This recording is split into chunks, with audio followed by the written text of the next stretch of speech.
Hi, I'm Jim Turner, president and founder of OptiBike with over 30 years experience developing and designing e-bikes. Today I want to talk about power.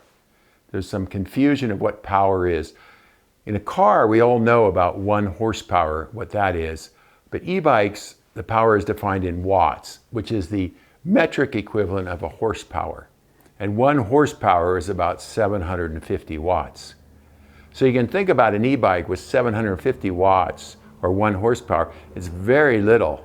Most cars have about 200 horsepower. So we're talking a very small amount of power that goes into an e-bike. As another comparison, a space heater that you have in your house, maybe a small one, is 1,500 watts. That's the equivalent of 2 e-bikes. So e-bikes use a very small amount of power. Now, what is power?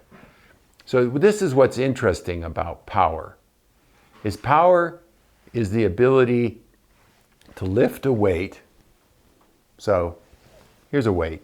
Now if I hold this, I'm not doing any power or any work because I'm not moving it. Now your muscles are doing work because they're contracting, but from the outside world, we're not doing any work.